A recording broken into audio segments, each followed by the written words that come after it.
우리가 사랑이라는 주제로 말씀을 계속 나누고 있습니다. 오늘은 영적 성숙을 위해 기도하라라는 제목인데요. 그 핵심에 사랑이 있습니다. 사랑. 제가 어린 시절에 아버지로부터 받은 최고의 선물은 아버지의 기도였습니다. 저희 아버지는 제가 시험 볼 때 항상 제 머리에 손을 얹어주시고 기도하셨습니다. 제가 몸이 아플 때 아픈 부위에 손을 얹어서 기도해 주셨습니다. 힘들다고 할 때 항상 제 어깨를 붙들어 주시고 기도하셨습니다. 그때는 그것이 감사한 일인지 잘 몰랐는데 커서 보니까 그 아버지의 기도가 내 인생의 최고의 선물이었구나, 그런 생각을 해봅니다. 그래서 저도 제 딸에게 바쁘지만 항상 손을 얹어서 기도해 주려고 노력하고 있습니다. 기도가 최고의 선물이더라고요. 여러분, 우리가 중보 기도를 하잖아요. 옆 사람을 위해 기도하고 우리 셀원들끼리 서로 기도 제목을 나누고 기도하고, 저도 카톡에서 우리 셀원들의 기도 제목을 받고 있습니다. 그럼 한 명 한 명 기도 제목이 있는데, 여러분 언제 중보 기도가 나오는 줄 아십니까? 간단합니다. 그 중보 기도하는 그 대상을 사랑할 때 기도하게 돼 있습니다. 그러면 돌려서 얘기해서 기도 안 한다면 그 대상을 사랑한다 말할 수 없습니다. 여러분, 부모님은 자녀를 위해 기도하죠. 왜 기도할까요? 사랑하니까. 부모님 보러 의무적으로 자녀를 위해 기도하십시오. 여러분, 부모에겐 의무가 없습니다. 그냥 자연스럽게 자녀가 생각나고 사랑하니까 기도하는 거지. 부모님 중에 내가 오늘은 내 자녀를 위해 기도해야겠다, 하기 싫지만 해야겠다, 이런 부모가 있습니까? 내가 한 번도 내 아들, 딸을 위해 기도 안 했는데 오늘은 중보기도에 대해 배웠으니까 내가 아들, 딸 생각하고 한번 기도해 봐야지.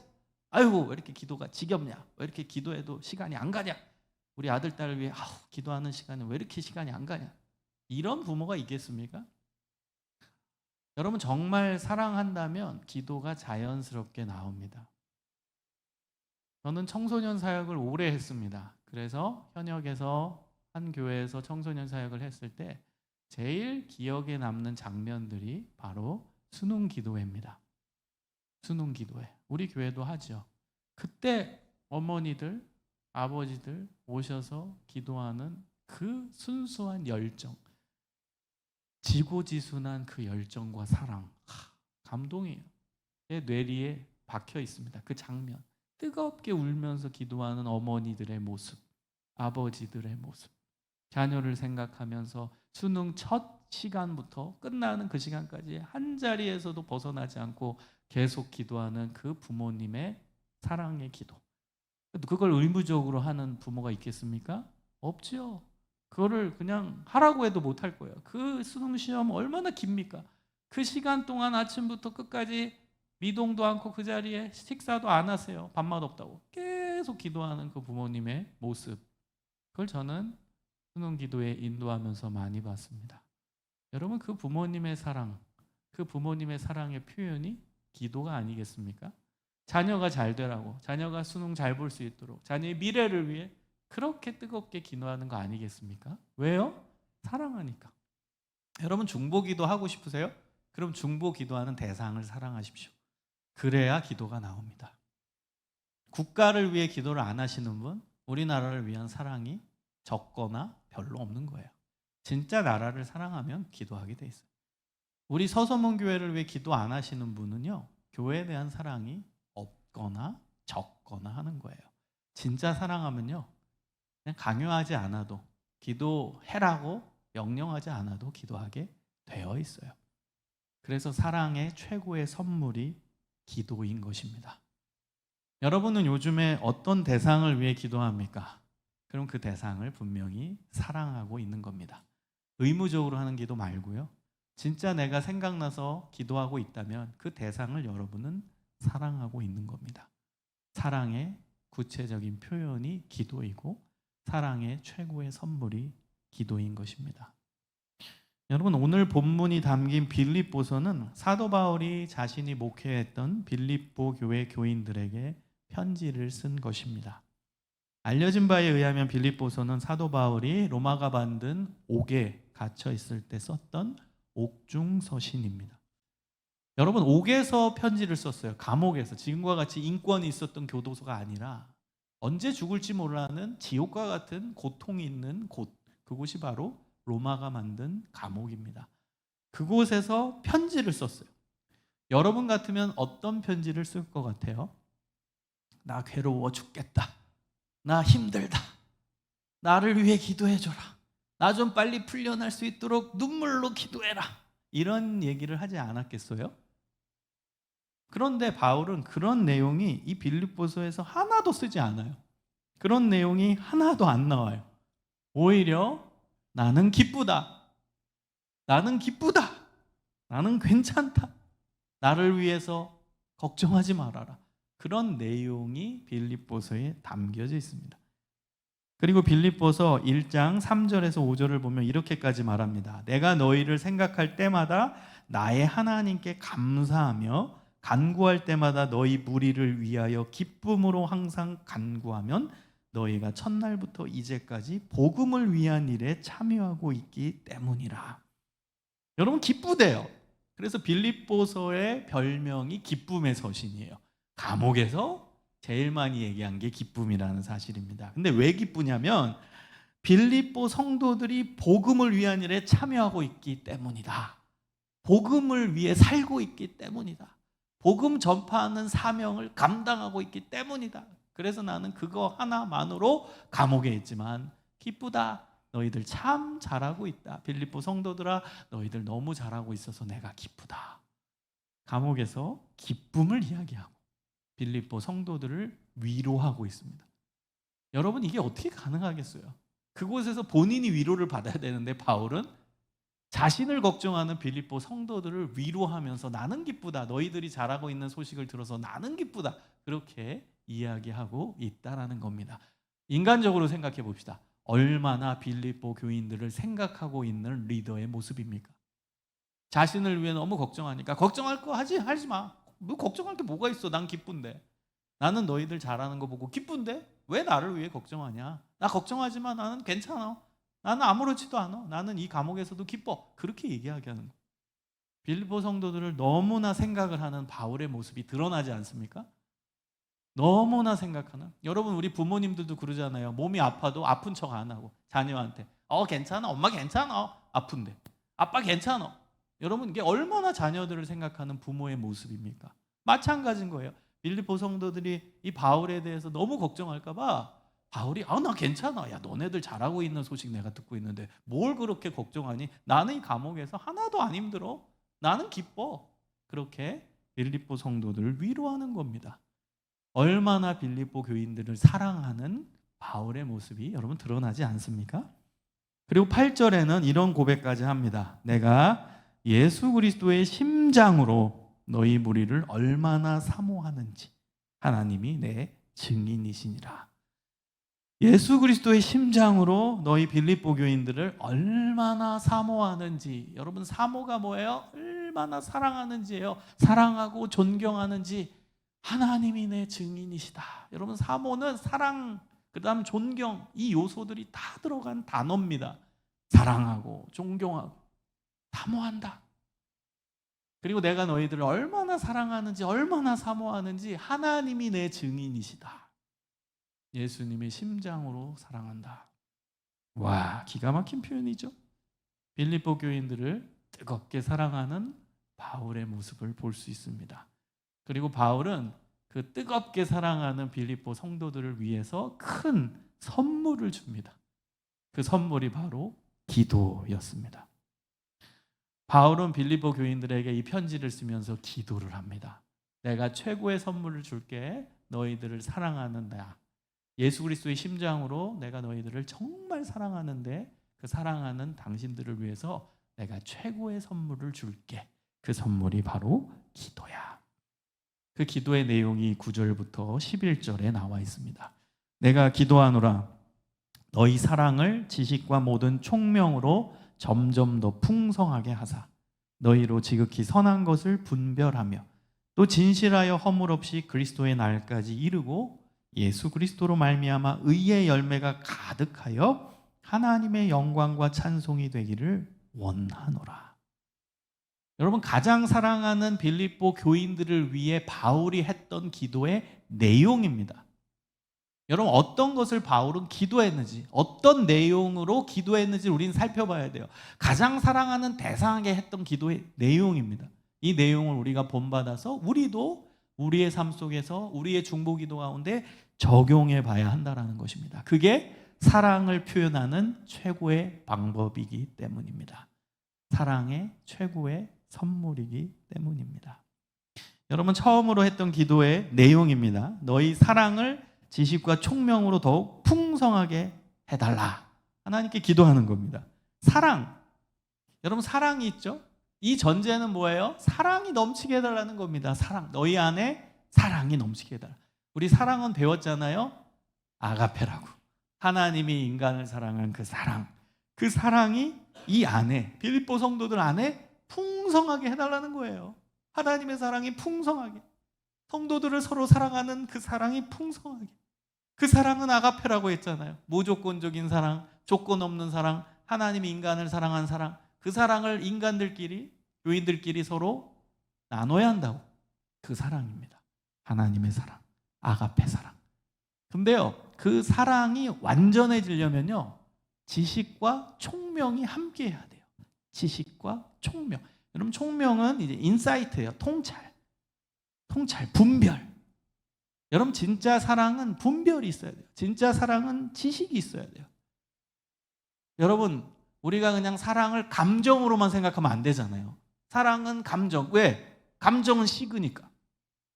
여러분, 사랑이 지속되려면 사랑은 감정으로만 이루어지면 안 돼요. 맞죠? 여러분, 남자친구, 여자친구, 남편, 아내, 여기 결혼하신 분도 있고, 여러분, 상대방 사랑할 때 생각을 해보세요. 그게 감정으로만 구성되어 있다? 그러면 그 감정은 리밋이 있어요. 한계가 있어요. 여러분, 여자친구, 남자친구 사귀어본 우리 청년들은 알잖아요. 그리고 결혼하신 분들도 알잖아요. 감정으로 결혼했지만, 감정으로 이 사람 선택해서 사귀었지만 결국 그 감정은 리밋, 제한이 있다는 사실. 식잖아요. 식어요. 여러분, 감정으로만 구성된 사랑은 위험합니다. 그 사랑이 전부라고 생각하는 사람이 있다면 위험합니다. 여러분, 아직 지금 대학생 우리 청년들은 그래도 감정이 중요하지. 감정으로 이 뜨거운 이게 중요하지. 이렇게 이렇게 드라마에서 나오는 영화에서 나오는 그 사랑이 중요하지. 이렇게 생각할 거예요. 맞아요. 그 요소도 필요해요. 그러나 그게 전부가 아닙니다. 기독교에서 말하는 사랑은 그 감정으로만 구성된 사랑이 아니에요. 그래서 바울이 기도한 겁니다. 그 감정에 지식과 총명이 더해야 된다. 그게 진짜 사랑이다.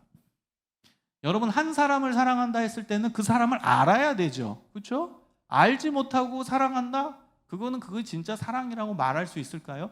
그럼 알면 알수록 사랑이 식어진다? 그 감정이 식어진다? 그럼 그걸 진짜 사랑이라고 말할 수 있을까요? 여러분, 이런 말이 있죠. 우리 영화에서도 많이 나오는 대사. 내가 첫눈에 반했다. 그럼 그게 사실일까요? 첫눈에 반해서 사랑한다? 그게 진짜일까요, 여러분? 첫눈에 반한다는 건 감정 100% 이루어진 사랑이겠죠? 그 사람을 몰라요. 그냥 지나가다가 첫눈에 딱 외모가 마음에 들었던지, 대부분 외모겠죠? 외모가 마음에 들어서 딱 들어왔어. 그래서 첫눈에 반해서 사랑한다고 쫓아다녀. 근데 그 사람을 몰라. 그 사람 모르잖아요. 대화를 해봤는지, 그 사람과 깊이 있게 삶을 이야기했던지 없어요. 근데 그냥 첫눈에 반했대. 그건 감정 100% 이루어진 사랑이에요. 그건 식어요. 무조건 식습니다. 그러면 거기에 진짜 사랑이 되려면 뭐 해야 돼요? 그 사람과 만나서 많은 시간 동안 대화도 나누고 그 사람의 가치, 철학, 그 사람 삶의 태도 이런 것도 파악해야 되고 그 사람은 무슨 생각을 갖고 사는지도 알아야 되고 많은 대화를 해야죠. 지식이 늘어가야 될 거 아니에요. 그래야 그 사랑이 온전해질 거 아닙니까? 그리고 나서 이 사람이 진짜 괜찮은 사람인지 아닌지, 바른 생각을 갖고 있는지 아닌지를 분별해야 될 거 아니에요. 그게 총명입니다. 지식과 총명. 지식과 분별. 이 총명이 분별이라는 단어예요. 그러니까 사랑에 지식과 분별이 더해져야 그게 진짜 사랑인 거예요. 오늘 기도에 대한 내용인데 갑자기 사랑학 강의가 돼버리네요. 자, 아무튼 여러분에게 이 말씀을 통해서 말씀드리고 싶은 점은 뭐냐면 진짜 사랑은 거기에 지식과 총명이 더해져야 돼요. 지식과 분별이 더해져야 돼요. 바울은 기가 막힌 기도를 하고 있는 거야. 그냥 단순하게 너희 사랑이 풍성하게 해달라 이게 아니에요. 그 사랑에 지식과 분별이 더해지게 해서 그 사랑이 완전하게 해달라고 기도하는 거예요. 여러분도 여러분 자신을 위해 기도를 하십시오. 내 사랑이 지식과 분별로 더 완전해지게 해주세요. 여러분 혹시 지금 가장 직접적인 관심 주제인 연애 관련돼서 기도하고 계시다면 그 사람이 진짜 하나님의 사람인지 아닌지 분별하게 하시고 그 사람이 누군지를 더 알아가게 하시고 그럼 기도하면서 그 사람을 만나는 거예요. 그래서 분별해야죠. 그 사람이 하나님이 나에게 짝지어 주신 사람인지 아닌지. 이런 결혼 상대자 이제 많이 요즘 고민 많이 하고 있잖아요. 찾고 있잖아요. 결혼 생각하시는 분들 많잖아요. 그러면 분별해야죠. 지식이 들어가면서 분별할 수 있어서 그게 진짜 사랑인지 파악해야죠. 그런 기도도 우리 삶에 적용할 수 있겠고요. 또 우리 교회 공동체 안에서 여러분이 실천적 노력도 할 수 있겠죠. 기도만 해서는 안 됩니다. 기도하고 기도한 내용을 실천해야죠. 이게 중요한 내용입니다. 기도하고 기도한 내용을 삶에서 실천해야지. 내가 우리 셀원들을 진짜 사랑하겠다. 기도하세요. 사랑하게 해주세요. 셀원들 누구 사랑하고 그 셀원들에 대한 지식과 총명이 넘쳐나서 그 셀원들에 대한 사랑이 진실해지고 진짜이게 해주세요. 기도해야 돼요. 그리고 뭐 해야 돼요? 실천해야지. 여러분 셀원들이랑 대화하고 시간을 많이 가지면서 지식이 늘어가야죠. 그 사람에 대한 지식. 그리고 나서 그 사람이 어떤 사람인지를 분별할 수 있는. 그리고 나서 그 사람에 대해서 더 정확히 알아갈 수 있는. 근데 정확히 알아가는 우리 교회 공동체 안에서 정확히 알아간다는 의미는 그래서 저 사람 별로다. 그래서 저 사람은 나랑 아닌 것 같다. 이게 아니에요. 그래서 그 사람을 정확히 파악해서 더 그 사람에게 맞춰주고 그 사람을 사랑하기 위한 목적인 거예요. 이 목적을 정확히 아십시오. 지식과 총명이 더해서 쟤는 내 스타일이 안 맞아. 저 셀원은 아닌 것 같아. 이게 아니에요. 교회 공동체 식구들은 우리가 한 가족으로 묶여진 거예요. 하나님이 한 가족으로 모이게 하신 거예요. 그렇다면 그 대상을 정확히 알고 나서 뭐 하는 거예요? 내가 그 사람한테 맞추면서 그 아가페 사랑을 실천해야죠. 그게 목표입니다. 그래서 여러분 이 사랑이 지식과 총명으로 더 강해지고 그리고 나서 그 사람을 정확히 알아서 더 사랑할 수 있게 해주세요. 그 기도를 할 수 있어야 한다라는 거예요. 자, 그리고 나서 이제 우리가 두 번째로 기도해야 되는 내용은 너희로 지극히 선한 것을 분별하고 이 기도도 해야 돼요. 이게 중보기도의 내용입니다. 선한 것을 분별하라. 무엇이 옳은 것인지 무엇이 그른 것인지를 잘 선택할 수 있도록 기도해야 한다라는 것입니다. 여러분 기독교인은 선택을 잘해야 돼요. 큰 선택도 있고 작은 선택도 있고 인생은 선택이다 이런 표현이 있잖아요. 다 선택이에요. 이 사람과 결혼할까? 선택. 이 직장에 갈까? 선택. 이 학교에 들어갈까? 선택. 무슨 직업을 택할까? 선택. 어디 가야 되지? 선택. 어느 집으로 이사 가야 되지? 선택. 뭘 사야 되지? 선택. 오늘 밥 뭐 먹어야 되지? 다 선택입니다. 여러분 그래서 정말 우리는 이 기도를 많이 해야 돼요. 우리는 이 기도 잘 안 해요. 이렇게 중요한데 우리 인생은 선택이잖아. 큰 선택이건 작은 선택이건 선택의 지평 위에 우리 인생은 지나갑니다. 계속 우리는 선택 순간 선택이라는 길을 위해서 지나가는 게 인생이에요. 그럼 선택을 잘해야 하나님 기뻐하시는 삶을 살 것이고 선택을 잘해야 평안한 삶을 살 거 아닙니까? 이것도 기도하라는 거예요. 하나님 선택 잘하게 해주세요. 하나님 기뻐하시는 선택하게 해주세요. 하나님이 인도하시는 길로 선택하게 해주세요. 하나님 원하시는 것으로 선택하게 해주세요. 평안의 길로 선택하게 해주세요. 하나님 선택을 잘해서 하나님 복받는 인생 되게 해주세요. 기도해야 돼요. 그리고 여러분이 실제적으로 선택의 순간에 있을 때 어떤 선택의 주제가 있을 때 계속 기도해야 돼요. 그냥 선택하지 마세요. 여러분 보기 좋은 것을 바로 선택하지 말고 적어도 여러분 한 달 이상, 2달 정도 기도하는 시간을 갖고 선택하세요. 큰 선택이면 더 큰 시간을 갖고 기도해야 돼요. 여러분, 제가 기도하는 습관을 알려드릴게요. 빌립보서 2장 13절에 보면은 하나님은 어떤 것을 알려주실 때 내 마음에 소원을 주신대요. 소망을 주신다는 거예요. 소망. 그렇기 때문에 내가 어떤 걸 원해. 그러면 그때는 이게 하나님의 뜻인지 나의 뜻인지 몰라요. 왜? 인간은 자기 생각이 있고 자기 감정이 있으니까 딱 뭐가 된 순간 이거 좋아! 이럴 수 있다고요. 근데 그게 하나님의 뜻인지 아닌지는 모르는 거예요. 그럼 그걸 바로 선택하지 말고 한 달이건 2달이건 기도하는 거예요. 하나님, 제가 어떤 것이 있을 때 그걸 갖고 싶은 열망이 드는데 저게 맞다라는 판단이 드는데 하나님도 맞으십니까? 하나님도 이걸 원하십니까? 기도하는 시간을 한 달 정도, 2달 정도 가져보는 거예요. 그리고 내 마음의 소망, 소원을 체크해 보는 거예요. 그럼 소원과 소망이 줄어들면 그게 하나님의 뜻이 아닐 확률이 높은 거고, 그 소망과 소원이 유지되거나 계속 커진다? 그러면 하나님의 뜻일 확률이 굉장히 높은 거예요. 왜? 나는 지금 겸손하게 하나님 앞에 기도하고 있으니까. 내가 만약에 기도하지 않고 내 마음의 소원을 체크한다면 그거는 하나님이 나에게 주시는 뜻인지 아닌지 몰라요. 그러나 나는 지금 한 달이건 2달이건 기도하면서 내 마음의 소원과 소원을 체크하고 있는 거니까 그게 만약에 지속되거나 커진다면 그게 하나님의 뜻일 확률이 굉장히 높은 거예요. 그래서 저는 이 빌립보서 2장 13절의 말씀을 붙들고 지금 여기까지 제 인생 달려왔어요. 저도 선택의 순간이 굉장히 많았습니다. 그때마다 저는 빌립보 2장 13절의 말씀을 붙들고 한 달이건 2달이건 짧으면 3주 한 적도 있어요. 시간을 갖고선 기도하면서 하나님, 내가 그걸 원하는데 하나님의 뜻이 맞습니까? 그래가지고 한 3주 기도해서 그 열망이 처음엔 굉장히 강렬하다가 줄어드는 경험도 해봤어요. 그래서 과감하게 그걸 안 했던 기억도 있어요. 그게 좋은 거였음에도 불구하고 인간적으로 제가 안 갔던 적도 있어요. 그래가지고 저는 요 빌립보서 2장 13절 말씀이 하나님의 뜻을 분별하는 가장 좋은 기준이라고 생각을 합니다. 그래서 여러분이 선택의 순간 오잖아요. 직장도 감사하게 이 직장에서도 오라고 하고 저 직장에서도 오라고 하고, 그때 어느 직장 갈 것인가? 여러분의 중요한 삶의 주제죠. 그럼 여러분은 분명히 연봉 높은 직장 가고 싶을 거예요. 맞죠? 이건 기도 안 하면 무조건 연봉 센 데야.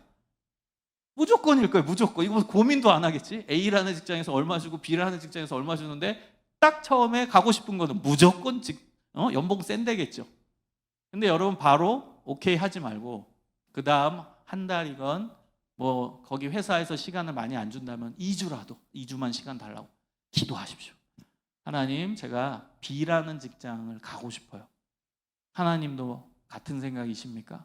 그리고 2주간 기도하면서 내 마음의 소원을 체크해 보는 거예요. 그 열망이 계속되는지, 줄어드는지, 강렬해지는지 체크해 보는 거예요. 하나님의 뜻은 몰라요. 정말 몰라요. 진짜 연봉 높은데 가라고 할 수도 있어요. 아니라고 할 수도 있어요. 그러니까 객관적으로 딱 내려놓고 기도하면서 내 마음의 소원을 체크하는 거예요. 하나님, 2주간 기도합니다. 하나님, 제 마음의 소원을 살펴주옵소서.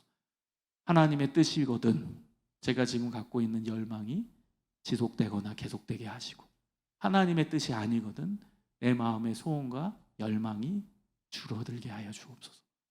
기도하십시오. 그리고 나서 선택을 하십시오.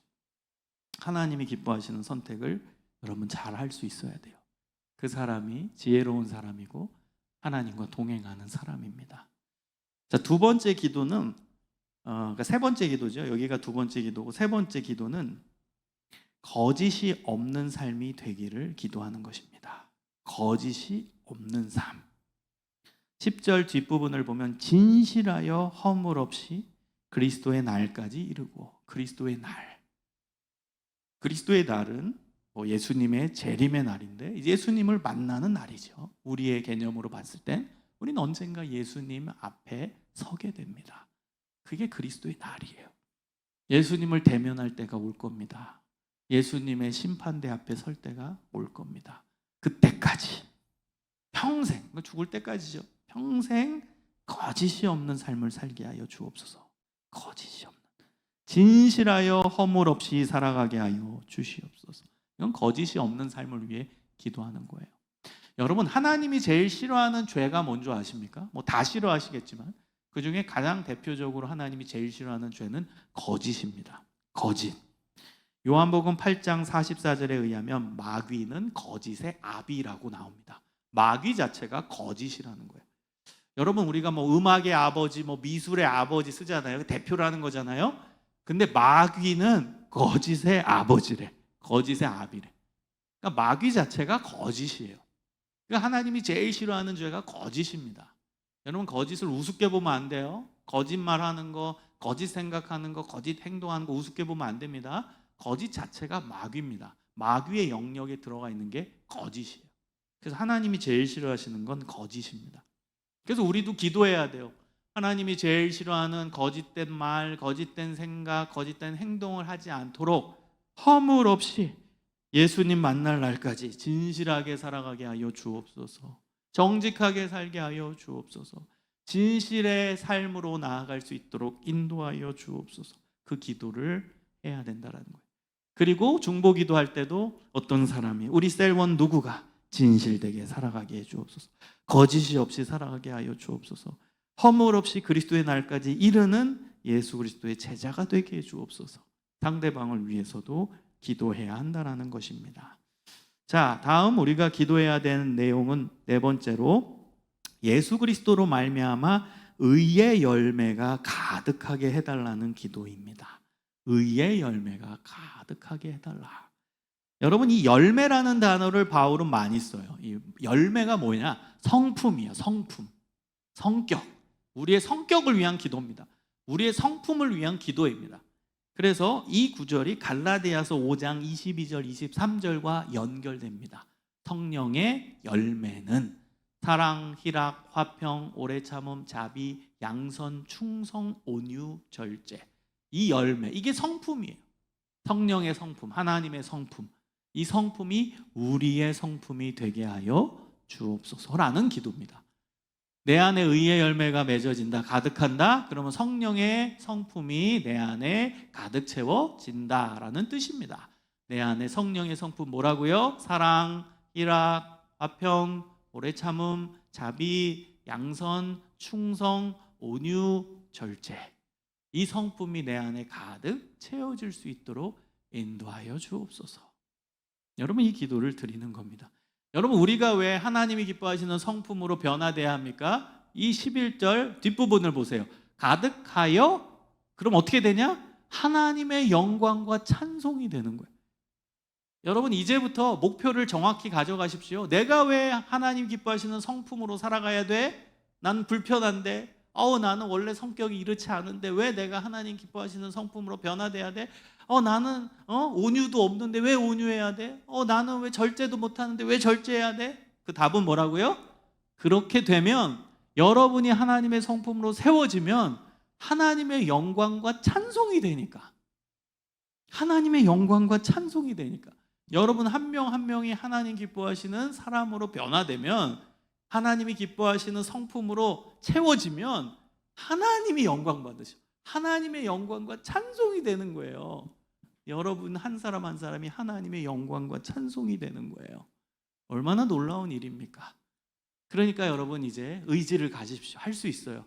그냥 이 성품 나 불편한데 왜 이런 성품을 갖춰야 돼? 이제 이렇게 얘기하지 마세요. 여러분이 하나님 기뻐하시는 성품을 맺혀지면 이 자체가 하나님의 영광과 찬송이 되는 거예요. 하나님이 여러분 한 명 한 명 때문에, 변화된 여러분 한 명 한 명 때문에 높임을 받으시고 하나님을, 내 존재가 찬송하게 되는 거예요. 하나님을 높이고 하나님을 찬양하는 존재가 되는 거예요. 내가 하나님이 기뻐하시는 성품의 삶으로 나아가면, 여러분 이러한 목표를 갖고 내 안에 하나님의 성품이 맺혀지기를 소망합니다. 그냥 맺혀지는 게 아니라 뭐라고 나와요? 가득하여. 여러분 물론 우리 안에는 성령의 성품도 있지만 성령의 성품 반대도 있죠. 그렇죠? 뭐 분을 내거나 우리의 본연적인 죄성이 있잖아요. 뭐 화를 내고 뭐 이상한 이상한 모습도 있고 다 있잖아요. 그건 다 인간이라 어쩔 수 없는 부분이 있어요. 우리는 이 땅을 디딛고 사는 존재고 우리 안에는 죄성이 있기 때문에 우리는 성품, 하나님의 성품으로만 100% 채워줄 수는 없습니다. 그래서 우리의 목표는 뭐라는 거예요? 그래서 기도하는 거 아니에요? 하나님의 성품이 내 안에 최대한 가득하게 해달라고. 가득하게 해달라고. 우리 안에 하나님의 성품이 있어요. 여러분 안에 있어요. 핸드폰으로 예를 들면 10% 충전돼 있어요. 20% 충전돼 있어요. 40% 충전돼 있어요. 근데 목표는 뭐예요? 항상 100% 충전 아닙니까? 여러분도 뭐 운전하다가 핸드폰 충전할 때 있죠. 그 다음에 뭐 어디 이제 갔는데 어디 건물에 들어갔는데 지금 핸드폰 뭐 5% 남아 있어. 그럼 뭘 찾아요? 어디다 꽂을까? 콘센트 찾잖아요. 그럼 콘센트 찾고 그 건물에서 뭐 일을 한다라든지 뭐 할 때 카페에서 뭐 차 한잔 할 때 빨리 충전되라. 목표는 뭐예요? 100% 충전되는 거 아니에요? 기왕이면 저 빨리 끝까지 차라 아니에요? 근데 이제 시간 돼서 나가야 돼. 그래서 빼고 나서 봤더니 한 70% 찼어. 그럼 뭐 그거 갖고 또 나가는 거죠. 우리 인생도 마찬가지예요. 우리의 목표는 100% 하나님의 성품으로 채워지는 거예요. 100% 충전되는 거예요. 그건 목표로 가져가는 거예요. 이상으로 가져가는 거예요. 현실에서는 그게 안 될 수 있어요. 안 되죠. 또 우리 안에는 세속이 들어오고 욕심이 우리 안에 들어오고 또 믿지 않은 자들과 일상 속에서 대화하고 교제 나누고 또 이 미디어 안에서 세속적인 미디어를 계속 보고 있으면 또 하나님의 성품이 아닌 다른 성품, 세속의 성품으로 또 바뀔 경우도 있어요. 그냥 우리의 목표는 하나님의 성품으로 100% 채워지는 게 목표죠. 그 목표로 가는 거예요. 현실은 그게 힘들어도 목표대로 가는 거예요. 그러다가 70% 채워지고 72% 채워지고 73% 채워지는 한 단계 한 단계 발전되어 성장하는 거예요. 그래서 기도하십시오. 내 안에 하나님의 성품이 더 많이 채워지게 하여 주옵소서. 우리 셀원들 마음 인격마다 하나님의 성품이 조금 더 채워지게 하여 주옵소서. 우리 직장 동료들 마음 가운데 하나님의 성품이 조금씩 더 채워지게 하여 주옵소서. 우리 아빠가, 우리 엄마가, 우리 아들이, 우리 딸이, 내 남편이, 내 아내가 하나님의 성품이 조금 더 채워지게 하여 주옵소서. 중보 기도하시기를 소망합니다. 여러분 오늘 본문 말씀 기억하시고 우리의 기도의 내용을 알려주고 있습니다. 사랑의 구체적인 표현은 기도다. 그것도 중보 기도다. 그래서 오늘 말씀은 나에게 먼저 적용하고 이 기도 제목을 내 주변의 사람들에게 적용하면서 하나님이 기뻐하시던 사랑의 구체적인 삶으로 실천으로 나아가시기를 주님의 이름으로 축원합니다. 기도하겠습니다. 하나님 감사합니다. 하나님 기뻐하시는 삶을 살아가기를 소망합니다. 사랑의 구체적인 표현은 기도입니다.